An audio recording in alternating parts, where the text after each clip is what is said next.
everyone. Welcome to today's webinar. We're super Yeah, excited to have you. we are, and we have a lot to share with you today.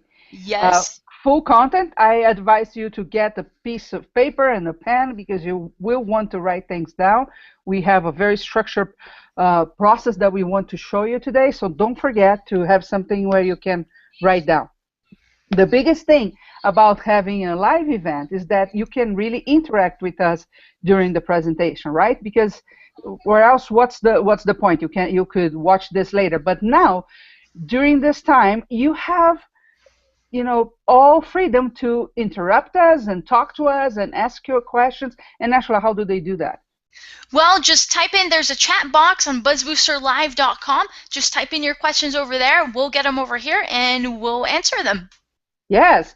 Well, our topic today is discover how to transform your business into a profit machine that attracts clients, engages customers, and bring more sales. And I want to tell you, we are going to talk about sales. I know this is a taboo for many people, but they are extremely necessary if you want to have a business, or else you might only have a hobby, and then that's not the purpose to have a business, right? Exactly. So because this thing about the taboo, it's so true. Many times it's a topic that we want to avoid. In some circles, we can't even mention them in conferences and conventions, etc. But the fact is that sales is a part of business, and we need to master that in order to become successful businesses. So forget the taboo. Let's dive right into it and talk about it. Yes. So are you ready to start? Yeah, let's do it. Okay. Yeah, why keep talking right when we can go deep into the meat and Exactly. potatoes here? Okay. Well, for those that do not know us, I'm Shahar, And I'm Nash. and we are a mother and daughter team. We have a company called Buzz Booster. We are marketing advisors, and we have been with Buzz Booster for about almost 10 years, actually 10 years in 1 month. And before that, we both worked online also with our own business. So we've been working together with our own business for a very long time, since, if I'm not wrong, since 1998, right, Nash? You were Yep, since uh, 98. yeah, around that. So we've been around for a long time. We moved to Salt Lake exactly 10 years ago, and it was not an easy start. We didn't have means really to start a business or money. We tell people we came here with 2 bags and a teddy bear, and we went from there. Learning, going to networking meetings. And slowly things started. Actually, my first client took us 6 months to acquire. 6 months to get the very first client, and he actually spent $50 with us, right? The Yeah, first it was one. just $50. Yeah, it's sad. No, it's sad. It's not sad. We went out and we celebrated because we We got the did, first client. because it Uh, did take 6 months, right? yeah, exactly. It wasn't After achieved. that, after that, we started our very first podcast called Buzz and Biz, where we got the Salt Lake Community College to sponsor that for some time. And today, we have a very healthy business. We are basically a media company. We have shows on smart TVs like Boomerology Reviewed and BuzzBooster.tv, and we have other show hosts as well. But today we are going to focus on sales because that's something that you have to master in order to succeed. You cannot fool yourself that just marketing will do the trick. And here is the first thing that you need to understand. Marketing and sales are two very different things. Okay, of course, when you do the marketing the way it's supposed to do, you are going to see a lot of sales, but they are not the same thing. So in your business, you need to have a structured process on how you're going to first, and write that down, acquire customers. Again, here is another myth that people have. We need to acquire our customers. It does cost us to acquire customers. For example, it costs you time. It costs you maybe a virtual assistant inside social media if you're using social media as the only means of marketing. But you need to have that figure in your mind. So let me tell you how you do that. Okay, it's going to cost you money because time is money as well. You have to have in your mind the lifetime value of a customer, how long they tend to stay with us. Is it a couple of months? Is it a couple of years? You have to determine that. And during that period, how much money they're more likely to spend with you.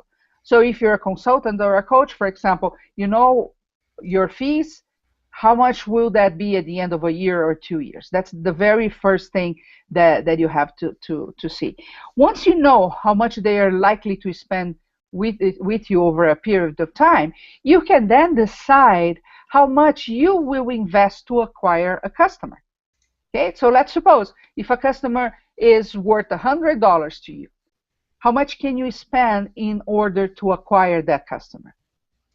And that number really is crucial because many times we get focused on, okay, this is how much we're going to make on this specific sale. And so then we base all of our actions on that.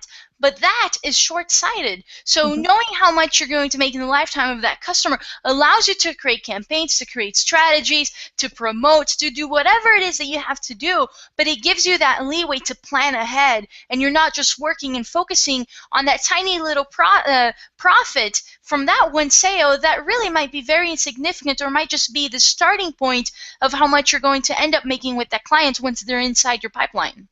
Yes, and what's Naturally is really saying is what's your back end funnel?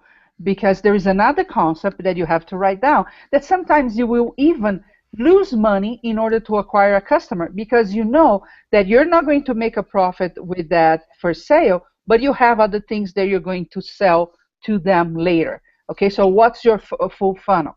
Exactly. So Keep in mind, sacrifice short term gain for long term profits. exactly. So the first thing you need to see is how much that customer is worth for you and how much you're willing to spend in order to acquire that customer. Again, by spend, I mean money or time that you're devoting into acquiring that customer. Well, in my mind, for example, if my customer is worth $100, I can spend up to $99 because I will still have made a profit of $1. And if I have a back end funnel, like Nashla said, I have other things to sell them over time, then I'm okay, right? Because I will profit a lot more later once I acquire. It is known that it costs a lot more for you to acquire a new customer than to sell to the same customer over and over again. So you have to be very smart on how you keep converting that customer and have in mind that instead of going out and trying new people all the time, it's more effective and less expensive for you to really sell to that customer over and over again. Therefore, two things here to remember. The first one is very dangerous if you only have one product to offer. Okay, Dan Kennedy says that one is the worst number in marketing for many, many reasons. One of them, when you have only one product, is exactly because you don't have a back-end funnel where you can sell more things to the same customer again. So it's always going to cost you a lot more because you're always prospecting, always prospecting. Okay, and that's not a good mode for a sustainable business. The second thing is really stop going after just new ways of generating leads all the time and prospecting, because again, that's not sustainable to a business. You have to prospect, you have to bring new people. For example, webinars, teleseminars, live events, they're important for that as well. They will always capture new leads, but you have to have that structured process that once you convert them into customers, you can keep selling to the same customers over and over again. Nashla, I heard yesterday a podcast with Ron Herman, and he said something very, very important to our meeting here today, that people fool themselves thinking that they need new leads all the time when they don't. And he asked them, actually, what do you rather have? 10 sales where you make the money and put the money in your pocket, or 100 possible sales? You see, when we are focusing only on bringing new leads all the time, that's where we are focusing the possibility of converting into sales at some point. That's a And very good point yeah. because I see that all the time where that becomes the focus, getting the leads, getting the leads, getting the leads.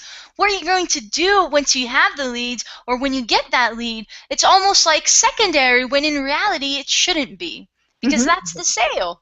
Exactly. So focus on that you have to create that structured process. If you don't have today, I'm going to give you really our process in closing when we are negotiating, because when we talk about sales and customer attraction, there's a lot. It's a very broad topic here. So we cannot cover anything, but I'm going to give you the gold nugget when we are, for example, face to face or over the phone, the negotiation process. And if you understand that, because it's really how the brain works in the process of closing with you, you can apply that to the copy of your website. You can apply that for anything that you do in your sales process. Okay? But like I said, you have to be careful not to keep focusing on things that you should devote some time, but not all of the time. And of course, remember that that's not. I hear some echo here. I don't know if it's coming from your computer, Nash. So it's not because you're marketing that alone will generate the sales. You need to have that separate, the structure process as well for that. Okay. So if since it's summer and everybody's planting tomatoes, as far as I know, let me make an analogy here on gardening and how you keep bringing people and converting them. So what do you do when you're gardening? You first put the seeds out, right? You have to put seeds out there. So when you go to a network meeting and you tell your 30-second commercial there and you say what you do and how you can help people, that's what you're doing. You're seeding, right? You're trying to spark interest so they will come and talk to you more, right? So that's the first part of the process, is when you are prospecting. But then the seeds grow and they give fruit, so they bring sales to you. Okay, you have to cater to that tree during this time, so it will bring more and more fruits. The soil, and I know nothing about gardening, so I shouldn't even be doing this example, but it's bringing those fruits out as many as possible. So you're Well, selling to the same client over and over again. it's caring for that plant, right? So you dug the hole, you put the seed, you put the water, and then you come back and you water it again, and so you make it stronger and you give it strength to grow and you give it attention and care and all that. And it's no different in sales when you do have a lead, because you need to nurture it just the same. Exactly. So, and then later, what do you have to keep doing so you keep that healthy tree giving fruits for a very long time? What do you think they need to do, Nash? To You need to go back to it, you need to water it more. Is that what you mean? Yes, during the follow-up, right? Oh yes. Yeah, that I would say 90% of our customers and people that we talk every day, the weak link that they have is in the follow. They don't do it, or they do very little, and they rely that that will be enough. Well, maybe in the past that would work, but the fact is that today you have to do more because there's a lot more noise. Just go outside, just go to Facebook and check how many events you have at this right time at the same moment now. If you combine that with what's going on Google Plus and other places, then of course that there are tons, right? There's a lot of noise out there, a lot of experts. Doesn't matter which industry you are. There's a lot of experts, and people are really overwhelmed all the time. They are so bombarded with information all day long, all types. Even the ones they go and Google, and it brings a lot of information to them, that their brain is really exhausted. And as we always say, the brain runs on a very low battery, a 12-watt battery. And if you ask it to pay attention to all the things, it cannot do its job. If the brain was to pay attention to everything going around, it would paralyze the body. It's that bad. So it has to filter where it pays attention to. Now, if you're not in front of them constantly, if you're not doing your marketing part right, what happens? When they need something that you offer, you're not in front of them. They go to whoever is in front of them, right? The follow-up. And then what concerns sales is, right, how are you going to introduce the other products and services that you have in order to bring more sales in? You should every single day think about how to bring more sales. We use the analogy of a ship, right? Nash, do you want to tell the story? Yeah, absolutely. So when think about this fisherman, right? So they go out in the morning and they send out all these ships to fish, and then these boats will come back later with fish, and that's how they survive. And so ultimately, and we ask this in our business all the time, you should in yours as well. It's like, how many ships have you sent out today? So how many ships have you sent out to sea to fish for you so that it can come back and you can reap Big from money. that bounty? And so keep keep that in mind, and ask yourself, because it really puts it in perspective. And many times it's almost like we're at the end of the day, how many ships have we sent out today? And then it's this realization that, well, we only sent out one ship. Well, then you know there's a problem, and so then you take steps and measures to send out more ships the next day. Exactly. Because when we are our own, we are the owners and the marketers of our business, and that's normal with solopreneurs and small businesses. Besides, putting fires out, which we shouldn't, because we should prevent those fires before we go and we market. We do the social media and many, or however you're marketing, but we forget to think specific actions that you're going to have in order to bring sales to the business every day, because that's what creates a sustainable business, right? Money coming in quite often, and then to a point that you know exactly how much is coming that month, just because you know how you're going to structure that. So how many ships do you send out every single day that will bring sales to you? Okay, that's a question that I want you to answer and write down. What are you doing specifically to bring sales? And then here is a word of advice to you.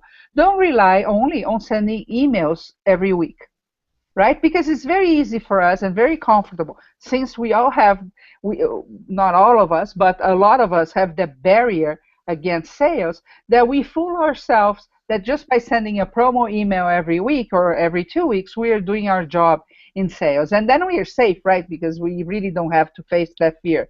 Be careful of that as well. No, that's just one ship, and it's like more like a canoe. So it's sure it might bring fish, but it won't bring a lot of fish. You need multiple ships out in the sea, and so you need multiple actions. Email is just one. So what else can you do?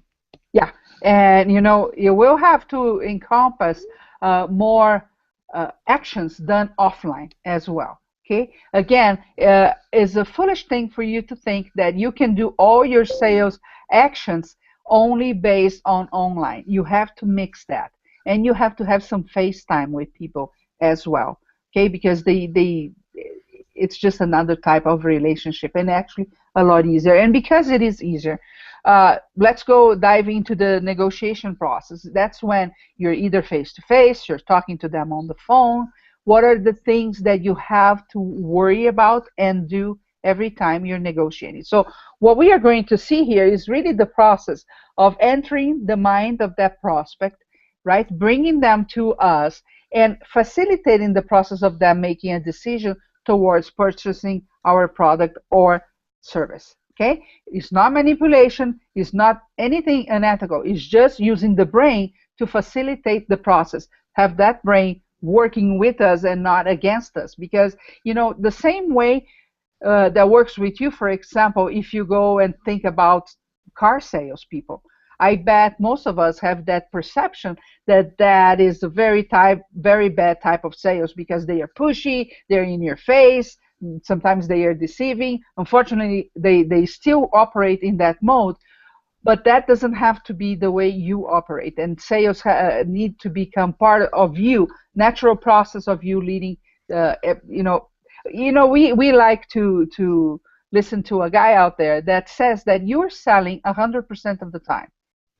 If you thinking about going to the movies today with your girlfriend or your wife, you are going to have to sell to them the idea, right? When you're talking to your kids, what they should and should not do that day, you're selling them on that concept as well. So why, when it comes to the making money part of it, we become so resistant to that? There is no reason, because we are selling all day long.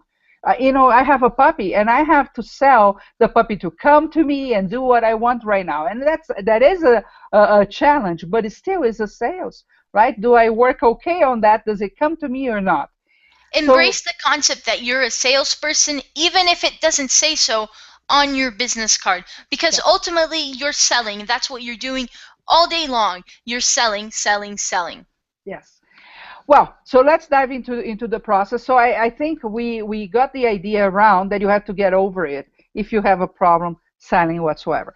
The first thing is when we meet the customer, and we have to lower the barrier. They come, especially if they come to you either on the phone or on an office, they come with you with their barriers up because they have that movie inside their minds of what's going to happen, right? And they're thinking, okay, I just want to go there to get some information, maybe get a free session, and then I'll go. So they already have all that going, right? So the very first thing, your first job is really to ask some questions to get them start talking. And what you're really doing by asking those questions is finding the broken windows. And Ashla will explain exactly what that is. So it's really kind of cool. In New York, they have this thing with the police officers, and it's a real thing where the police officers will go on patrol, let's say at night, and they'll go through the neighborhoods and the houses, and they'll look specifically for homes that have broken windows on them. And then they'll make note of those homes and they go from there. And the reason they do that is that statistically speaking, the homes that have broken windows that are bad on the outside are more likely to have issues on the inside. So they know that maybe down the line, if I see this house with a broken window, I actually might have an issue of a person in there that might be a criminal or whatever. And so they use those to identify what potential problem homes are. And so the same thing applies to business, and Shahar will expand on this, but ultimately when you're with the prospect, find the broken windows, because then it gives you the ability to foresee what the problem will be and tackle it before it even happens. Yeah, but when you start the negotiation, the fact is that they are not going to come to you and say, here I have a broken window, here I have another broken window. They cannot even see that anymore. It's seldom actually that people tell you their problem, and that is the real problem. We saw that really hundreds of times when we had the social media agency, that people would come and say, okay, I need social media because I need more leads or I need whatever. But that was what they thought was the issue, that they needed more leads, they didn't have enough customers.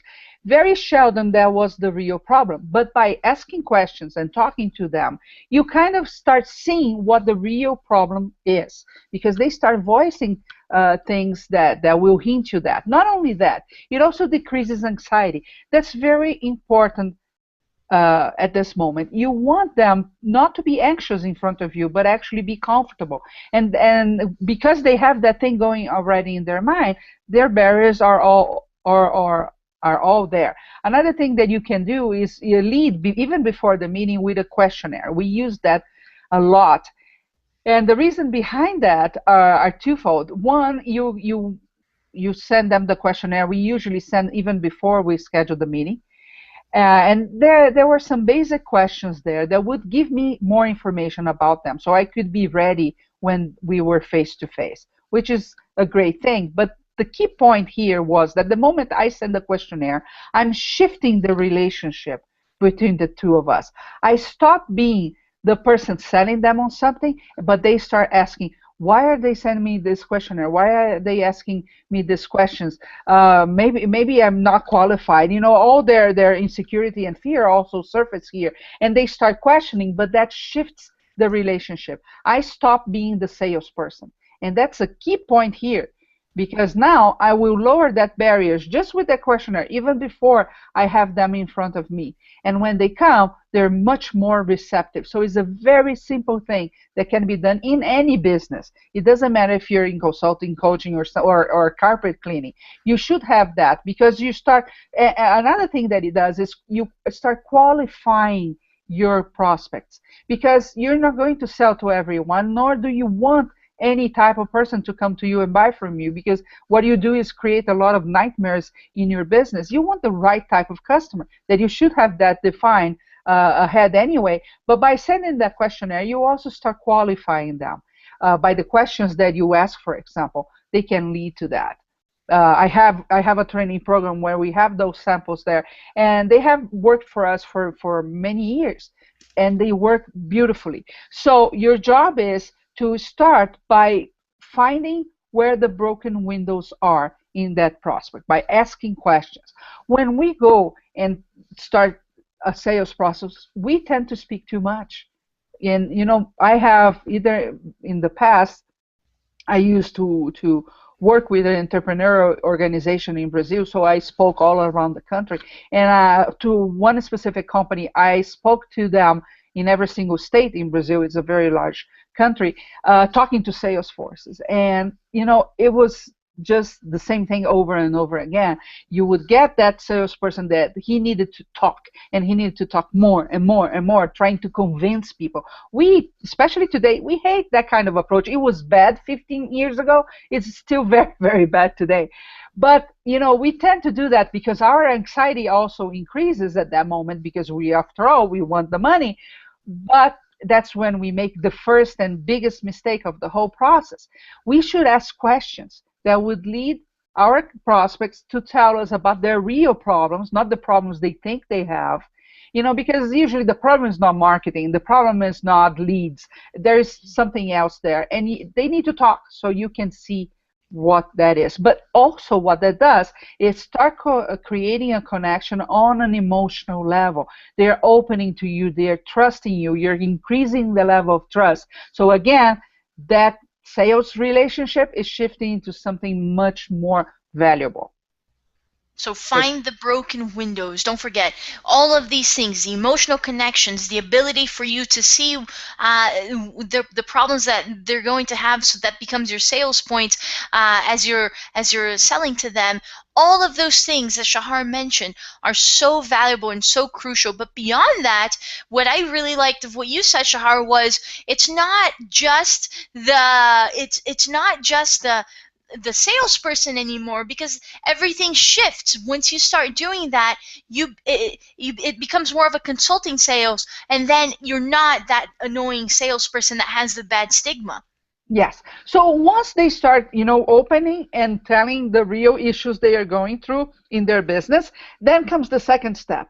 Join and conduct the tango. We all have drama in our minds. And when we start talking about problems, then it flows, right? It goes out. Well, why? Because there is a conversation already going in their mind. And what you're really doing now is getting into that conversation already going in their mind and bringing them towards what you want to achieve.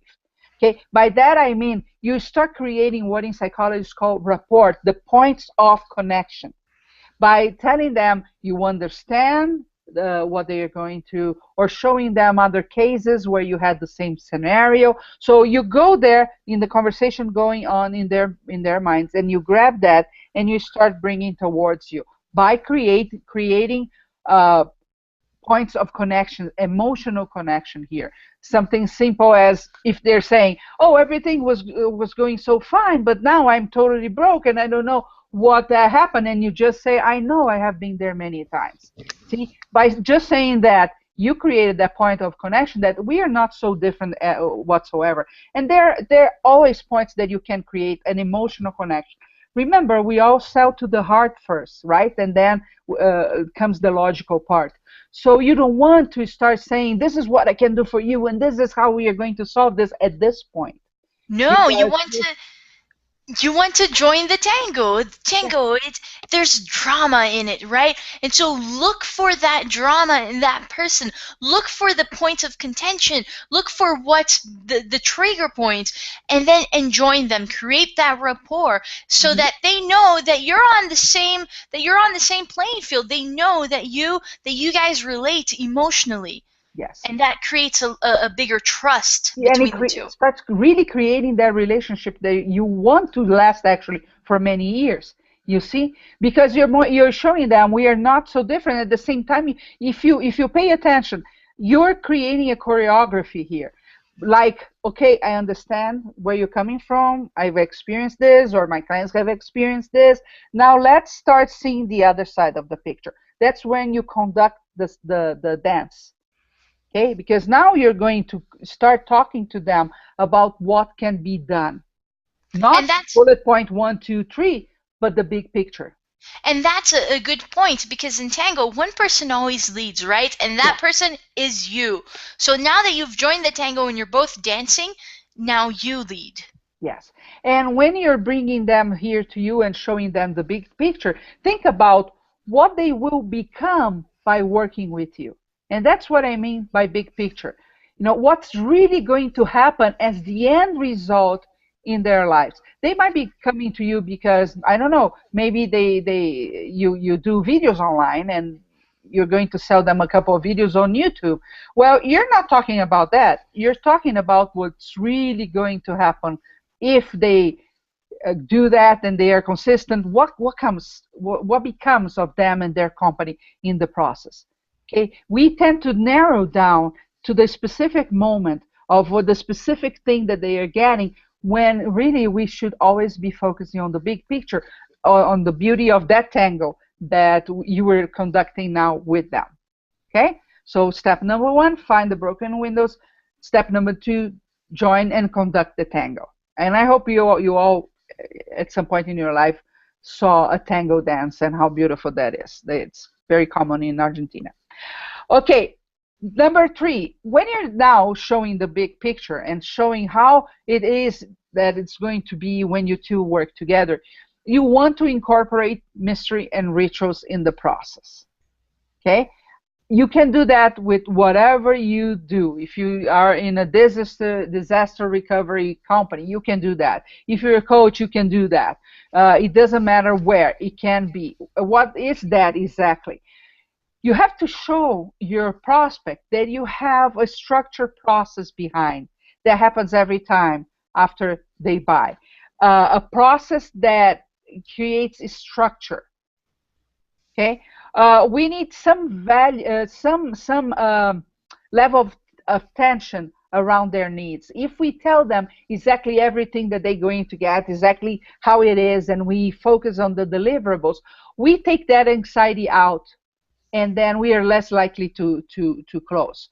How do you incorporate mystery in your business? Well, it's as simple as saying, when we work together, we are going to see a transformation in this area. If you're a life coach, maybe it's romance, whatever, that is really the weak link there. So it's a simple. You're not telling them exactly step by step what's going to happen, but you're again giving the big picture and say, here's where the transformation is going to happen. Or you say, you are going to have some sessions with me, and then I combine that with a digital program that I have, where there you will have a support group that will work your weak points. You kind of outline what you're giving, but you didn't give the whole thing. Okay, it's important to have that in every single process. Uh, So Go ahead. that's not to say that you're not going to give them any information, that you're hiding from them like sleazy sales. No, you're No. going to give them enough, just enough for them to be able to absorb at the moment. Because what happens is, many times, and I'm guilty, I was guilty of that for a very long time, where I'd be a total fire hose, and I still am a little, but it'd be like a total fire hose, and it's so much information for them to process that becomes so overwhelming that in the end they can't really even think if they want to do this or not, because they have to do all these things that we talked about first. So it's this whole snowball thing. So Yeah. give them just enough to absorb and understand, but let them know then that you'll be there for the details and the meats and potatoes later on. Yeah, because you want to make sure that you really are not overwhelming the brain, right? If you are, what happens? Too much energy is being spent, You shuts know, down to your offer. Shahar mentioned this in the beginning. Your brain is running just on 12 watts. That's the same as the light bulb inside of your fridge. So Hmm. that's nothing. Your brain runs on very little power, and so when you overwhelm them that much, it has to use so much more energy, and it becomes a problem. It's the most valuable thing your brain has, is that energy. Yeah. So again, you have to think, and I would suggest you write down some ideas on how to create mystery and rituals in your business. It can be created, like I said, in any type of business. Because we used to do that in an office, we had the whole thing about when people come, they stay 5 minutes. It doesn't matter how long they have been buying from us or if it was a new prospect.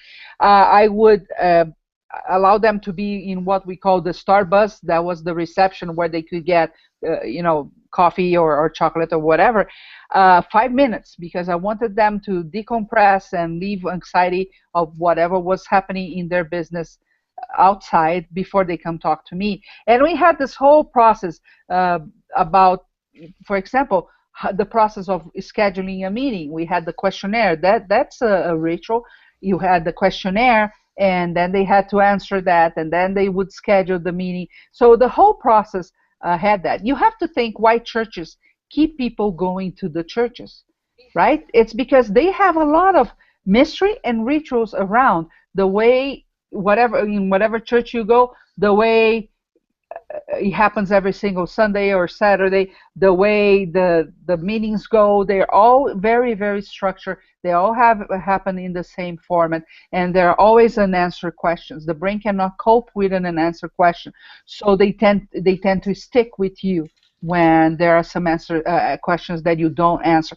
And for example, they're going to say, how is this going to work? Well, when we work together, we are going to go to a process for you to achieve what you want. So I don't tell them exactly what's going to happen in every single point. And many times they have a lot of questions. The ones, of course, some of them, I'm not hiding anything, but some of them I will leave, behind the veil, because it's not the moment for them to know. I don't want to overwhelm them anyway. So if I start answering every single question, I will lose the sale. That's a common problem amongst coaches, for example, because they know they have to show value when they are prospecting, and that's one of the reasons many of them do the free session, right? For them to be able to show that they know what they are talking about. But then what happens? They give a lot of information, they give a lot of coaching to that first time prospect, and they lose the sale. And then they say people come for a free session but they never close. Well, the problem starts with the free session in itself. Okay, first of all, the moment you offer a free session, you're devaluing what you do. What's what value do you place on free? It's cheap, right? It's very cheap. It's free. So that you never call a free session a free session. You have to package that in a different way. We use the marketing checkup, and we never ever told anybody it was free. If you went to the website, you would have that there with a price. And many times people went through the website and they paid, and they had the paid session. Now, when we were talking to somebody that we saw it could be an ideal client, we would say, okay, I'm making an exception. Came to the point that once, because the person had found us on Google and they decided to call, Nashla was on the phone and she said, so this session is this much, but since you use Google and I love Google, I'm going to waive the fee. So we were always making an exception, right? So we would still have them in that free session, but they never knew it was free. Why? Perception of value. You cannot devalue yourself. The moment you do that, you're telling them, I'm not really worth that much. So when it came down to it, ultimately, many times we did do the free session, but we never promoted it and never positioned it as such. There was always a reason. Listen, there was always an investment, right? If you go on the website right now, you'll see that it's this much. However, because you're friends of so-and-so and we have a really good relationship with them, we'll we'll do an exception or whatever. Well, then it becomes free. But we never position it as a free session. Yes, and that was for us a ritual as well. We knew that process really well. But you have to see in your process what's going to be. Okay, if we had more time, I would go in details what Disney does, for example, to sell their timeshare. We have a company that we use very often as an example because they sell chocolate, and they incorporate that as well. It doesn't matter what you do. In our training program, we go that in. We have all those examples, and they are fantastic because of this. People don't get this, oh, this is a ritual happening right here. No, but they envelop the person and they keep that person with them in order to close the sale and then to keep buying. And that's very, very important. So we went through find the broken windows, join and conduct the tango, incorporate mystery and rituals. And now the fourth step is extract the wow. Have you ever seen an infomercial? I hope you have. Nash, you have, right? What happened? I have. They get me every single time, Shahar. Yeah, they do. Actually, Yes. they do. We have a lot of stuff that do not work well. Yes. But you know, one really interesting thing about infomercials and the structure of how they work and all that is so interesting. But one very cool thing is they all have the wow shot.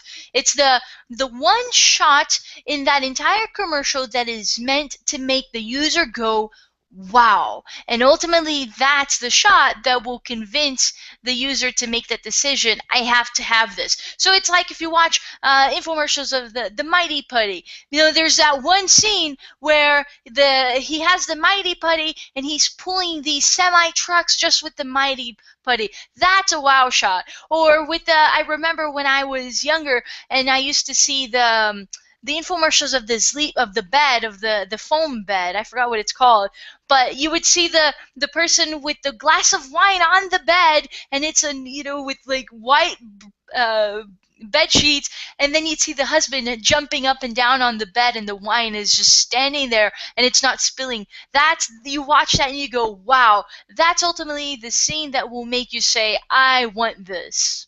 Yes, but you're thinking, yeah, but I don't deal with products, I deal with services. There is no place to put the wow. Yes, there is. It's when you show them the possibilities of what will happen later with them. You can do that from, for example, on stage. We used to do a talk. I don't remember the name of the talk, but it was about social media. So we would go and we would do the presentation, mostly how we do, and then we would choose one person in the audience and bring them to the stage. While they were coming, I would get my smartphone, put in a Ustream app, I believe, and then we would coach them on how to give a 30-second commercial on camera or say something on camera. And we would record, we would put the smartphone in front of them as a camera. At the same time, Nashla would put on the screen that person live on Ustream. And we would show them that with a smartphone, anybody could be live talking to millions of people. We would show them our network online, and they were live with a push of a button that anybody could do because it was just the Ustream app. We are talking like 3 or 4 years ago. That was the wow factor. It was fun because you would see people go at the audience saying, wow, and usually that person on stage, 90% of the time, they would buy our program no matter what, right? And on stage, the programs were $2,000-$3,000 every But single time. no fail. It's like the person that got involved, so the person that we did, and then we would always hear the people say, "Wow!" The moment it went live, it was amazing, and that person that participated, they always bought. And so that's the other thing. When you have the ability to make them a part of the process, then they see it in action. Well, now it becomes a reality. Now I can really do this. Now what you're promising, I've seen it happen. I'm in. If I've experienced so much in just so little time, imagine only if you can work with me, right? And so then they buy. Now, when you're just face to face or over the phone, what can you do to bring the wow out? Well, sometimes case studies of what you've done with other clients and what happened to them, right? So, for example, we have a client that she did some videos on YouTube years ago. She did some videos on YouTube about home organizing. And one day she got a call from a publisher asking her how if she wanted to write a book, which she never did. We structured the proposal, we did everything with her, and she had that book published by a mainstream publisher. She got another one a year later. She got $10,000 in advancement to do the first one years ago. That because she put some videos on YouTube. So of course the other clients coming after that happened, I would say, look at Marilyn here and look what she's done by putting some articles and by putting some videos on YouTube, and simple things that she would do with a simple camera. I think was the flip at that point. That's it. You start showing that wow factor. What happens to them by working with you? What's the real end result? What's the big picture? I could talk about Phil, for example, that he came with an idea of an ebook. We turned that into a system that was sold later as an arm inside Alpha Graphics and is still working today. The book to market program started with an ebook idea. I could show what Phil became by working with me, and that was the wow factor. And there are many examples. What are yours? And if you don't have any because you're just starting out, you can show another person that did the same process you're going to apply and what happened to them. And you can say, he's not my client, but this is what happens. We use this, for example, with show hosts today in our network when we're looking for new ones. And we show them local people like Devin Supertramp and the Story Track that had their shows. They started the shows with a camera out there, simple as you would start today, and they sold to cable networks, right? So that's the wow factor today. I don't have a show host in my program today that has already sold. They're all getting the process of. But I have many examples, local examples that I can use, and that becomes the wow factor that needs to be in a negotiation process. So the possibilities that will come and what they will become when working with you. This is what's happening. This is what will happen once we work together, and then the wow factor. Nash, you're going Figure to say something. Yes, figure that out in your business specifically. We gave a lot of product examples because it's easier to illustrate that way. But just like what Shahar said, there are ways and ways. Just figure out how you can show them how it will become once they work with you. But but make sure that's clear to you first and foremost, and then use it because it's such a powerful tool. Yes. And then the fifth one, the last one, which is tie the knot. Okay, tie the knot. You know, when we're in the process of selling, we are actually asking for a relationship. Hopefully, a relationship that will last forever, just like a marriage. And we need to understand that sometimes we are the ones that need to propose. If you do things right, if you follow this process that I showed you, most likely, I would say 85% of the time, they will ask you for the marriage. Okay? So they will say, so how is it that you work? Or how is it that we work together? Or how does your program work? Right? They always ask that question. And when they do, you know they're ready to buy. Now it's the time to answer that question and close, not talk too much. Okay, you don't need to do any more convincing if they started the process. They already asked for the sale. So now it's time to shut up and close. We tend to go and talk more and convince more. And at that point, they made their decision. It's your job not to screw that up. And many people do. Many people do. But what happens in the other 20% of the time where they might not ask anything? They are still quiet. So you have to propose. You are the one that asked the sale. So let me show you how we did at the office. We follow all this process, and like I said, 80% of the time they would ask for that. And then I would say, this is how we work together. And I will show them the options. I would not talk about the options. When they didn't, I say, okay, so is it okay that I show you how we can partner on this journey or how we can work together? And they would say yes every single time. And again, I would show them. In that environment, I had a computer, so I would show them option 1 and option 2. I would never give them more than 2 options. Okay? In this first moment, I would never give them more than 2 options. I would show them in the investment, never say price investment. I will show them, and I would show them the options of payment, and I would say whatever you feel most comfortable with. Okay, of course, the payment options had some interest. It's a business, and I'm not a financing company. But if I'm on the phone, what do? I would say, are you in front of a computer? 90% of the time they are. So I say, go to this page. So we have a page, again, with the options and everything that I had before, right? So here are the options, here are the investments, and here are the payment options.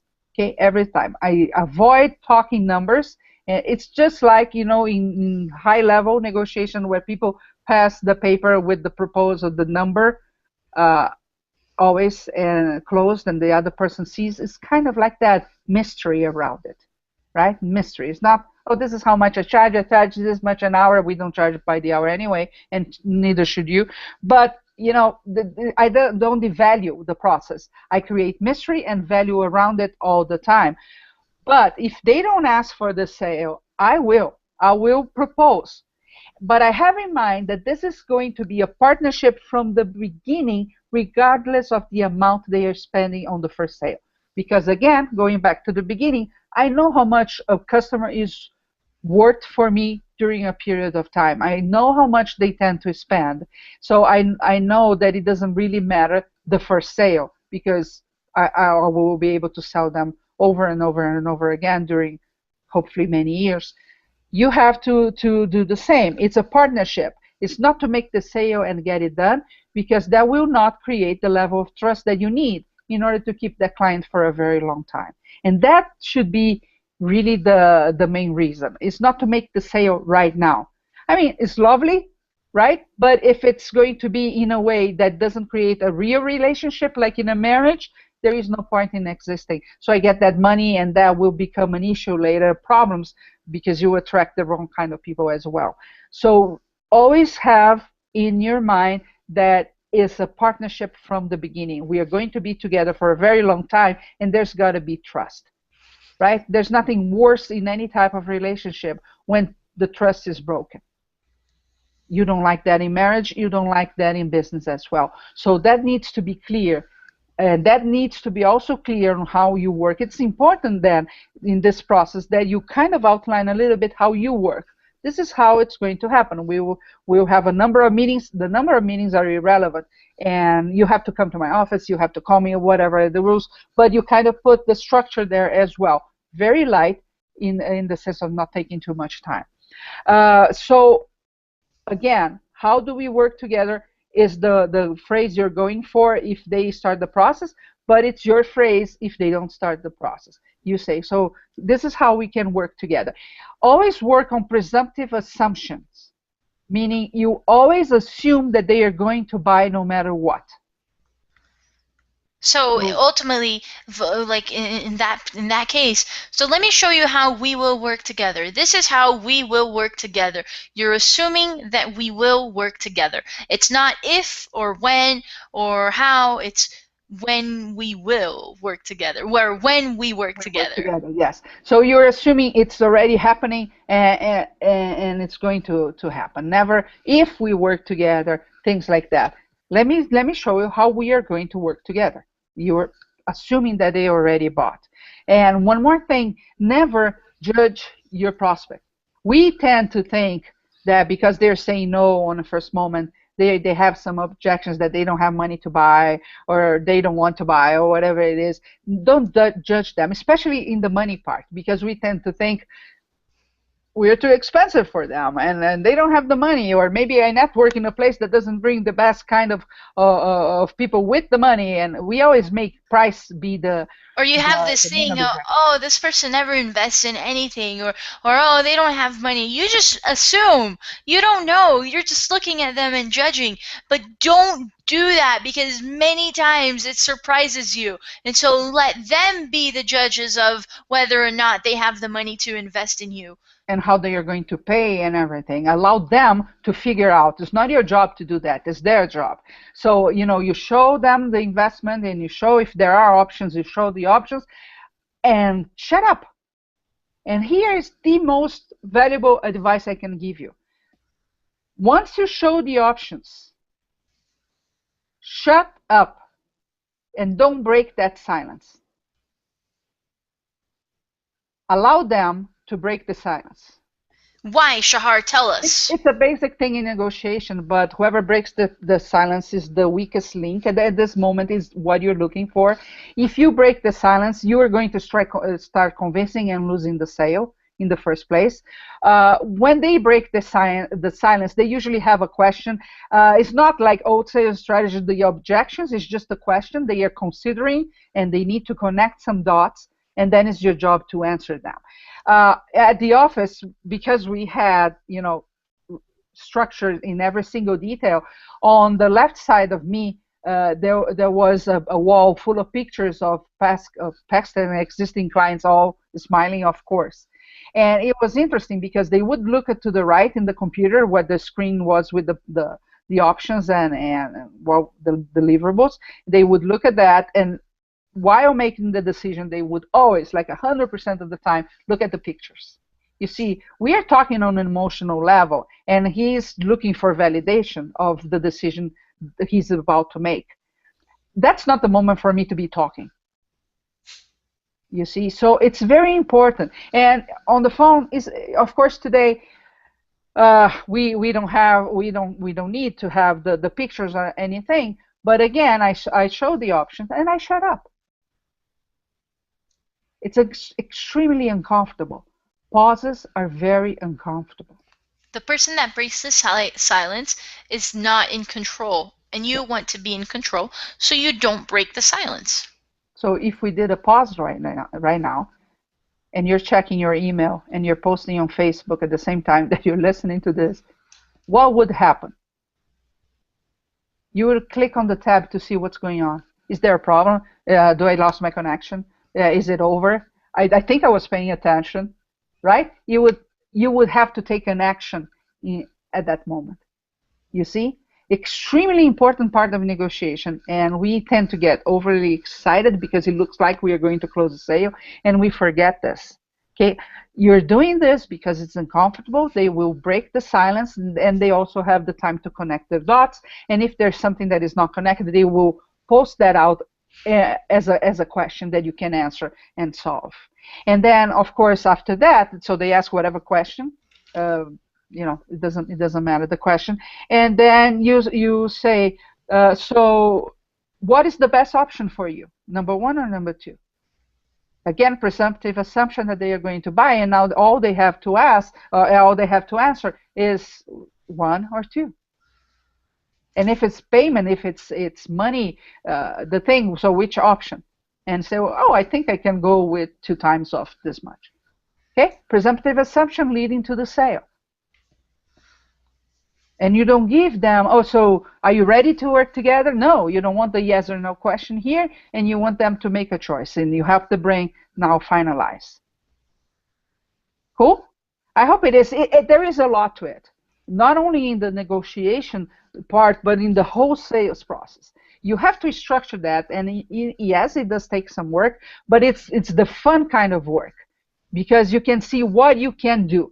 If you work in an office, what you can do visually. And in our training program, we go through everything, because we had even the tour that we gave them on the first time, and everything had a purpose. And when it's over the computer, which most of us are today, right, because it makes more sense, it doesn't tie you to geographic boundaries, what can you do? So the page with the options is one of them. What you can do over the phone. We have a structured process for everything today in our network. For example, we have people doing that, and we don't do the face-to-face. But again, there are processes and there are trainings involved. There's a lot more. There's a lot more towards that. For example, upsells and cross-sells. We talked about the back-end funnel, but we didn't talk too much about what exactly each one is, just to illustrate the difference, cross-sales and upsells, because many people put them together. Let's suppose we go to McDonald's, right? And you ask for a hamburger.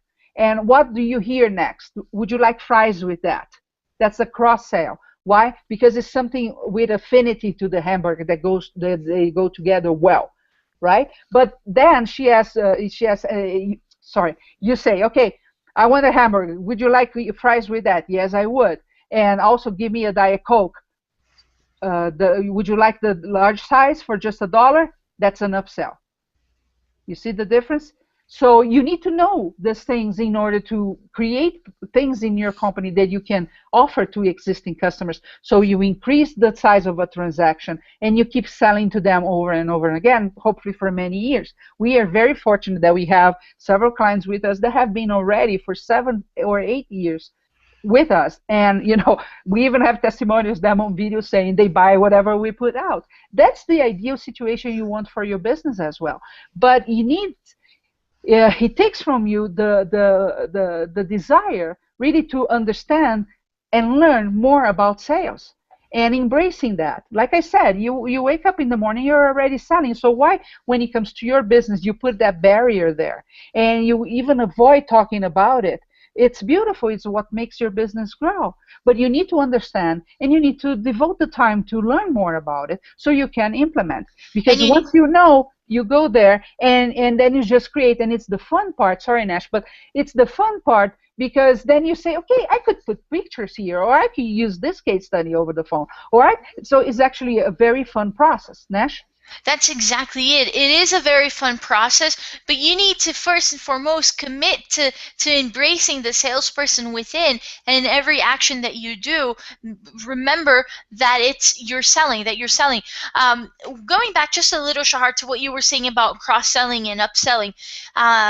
In the beginning of this webinar, we mentioned that you need to know the value of the long-term value of your clients. So you need to essentially know how much money on average do you make with each client, Mhm. and the idea is to increase that number as much as possible and as often as you can, right? And so we use the cross-selling and the upselling a lot precisely for that reason, to increase the value of that client in the long run, to know how much money, to increase the amount of money that we make with one client that already knows, likes, and trusts us, that so that we can simply then focus on nurturing that relationship more, and less on having to just come up with new people all the time, because that can be a rather tiring process. Yes.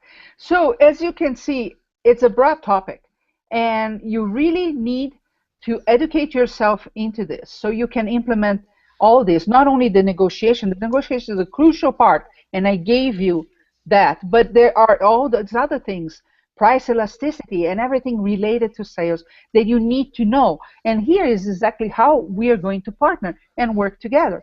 I created a digital program where we go through that, and it's very extensive. You have a lot of audios there, and you have all the resources. Like I said, the questionnaire is there. There's everything that you need to do to really educate and become a master in sales. And you can use this for yourself or train people inside your company to do. Processes that we use to train them are there as well. What I want you to do is go to the page, and Ashley is going to tell you now, and take a look at that, because it goes, price elasticity is super important. Mystery and rituals, how you incorporate all those, super important. Let me tell you that you have lifetime access to that. So we incorporate new strategies there, and new things that happen in the market, because sales like they used to be 10 years ago, they don't work anymore. If you're still buying books that were written 10 years ago about sales, you're losing the boat here, because people buy in a different manner. We today have access to information we didn't have 10 years ago. Our process of buying has changed, and so have those strategies. This is a lifetime program that you can have. You go to Buzzboosters University, right, Nash? Yeah, Buzzboosters University. buzzboostersuniversity.com/sales. Yes. buzzboostersuniversity.com/sales. You have all the information there, and you have the investment amount there. But at the shopping cart, when you click buy, you add the coupon code IROCK at sales, everything together, IROCK at sales, and you are going to get that for 50% less. Okay, you have access to us not only through the help desk but through email, so we can answer your questions in the process. Like I said, it's a lifetime access, so that alone is very, very valuable. And you can go at your own pace, and you can, allow other people inside your organization to share with you the program. Okay, you cannot give that to friends and your social media connections, but your partners inside your company or somebody that you're training, they are welcome to go into the course and go through that. This is going to last until this Friday, 4th of July. It's a special promotion because of the holiday. So that's the time you have to decide. If you're live now or you're watching this later, buzzboostersuniversity.com/sales. Use the coupon code at checkout, iRocketSales, everything together, for 50 off. Nash? That's right. So buzzboostersuniversity.com/sales. Use the promo code. We're doing a special today, just until Friday, 4th of July. So use the promo code IROCKATSales during checkout. You're going to get it for 50% off. This is a crazy, insane deal. The program is super cool. It goes very in depth, walks you in depth through the strategies that we talked about. And so go check it out, buzzboostersuniversity.com/sales. We're going to talk about how to have customers pay you more for more money without complaining. We'll talk about what has changed in sales in the new economy, consumer behavior, how you can sell on autopilot, how to upsell, how to cross sell. We'll go in depth. Today we covered we gave you just a glimpse of all that can be done, and we gave you so many actionable steps already. Well, in the course, in this training program, we'll go in depth and show you exactly how you can implement it. So buzzboostersuniversity.com/sales. Go there now. Take advantage of the special promotion that we're giving. I rock at sales. Use that coupon code. It's going to give you 50% off. So whatever you see on the page for your investments, you'll know that it's 50% less when you use the code I rock at sales. Only with the glimpse that we gave you today on the negotiation process, that can change the outcome of your business this year, because you can increase your conversion a lot. So just make the commitment to invest in yourself and educate yourself a little bit more about sales, because just imagine what you can become by the end of the year, becoming the sales machine that you can be or have in your company. Okay, so this is it for today. buzzboostersuniversity.com/sales. I rock at sales, the coupon code. I hope you make the decision and start going in depth into this, because it's what really brings the money. And without a structured sales process, without the knowledge of how sales really work today, you reach those plateaus and you keep asking yourself, what am I doing? What am I not doing? What am I doing wrong? And then you try to invest more in the marketing piece, and you forget that what you don't have is the structured sales part. Okay, so buzzboostersuniversity.com/sales, and I hope to see you next time. That's right. So buzzboostersuniversity.com/sales. Use the coupon code I rock at sales. Embrace the salesperson within. Make a difference. It's time to make a change in your business, to make it soar, to make it successful. Like Shahar mentioned, it's a training program. You have lifetime access. You'll be able to go there at your own pace and go through the material and absorb it as much as you can. And if you have a team, you can give them access to the training program as well, so that you're all on the same page and you all have the same goals and you all understand the concept. So get started today and save. buzzboostersuniversity.com/sales. Use the 50% off coupon when you check out. I rock at sales. See you next time. See you next time.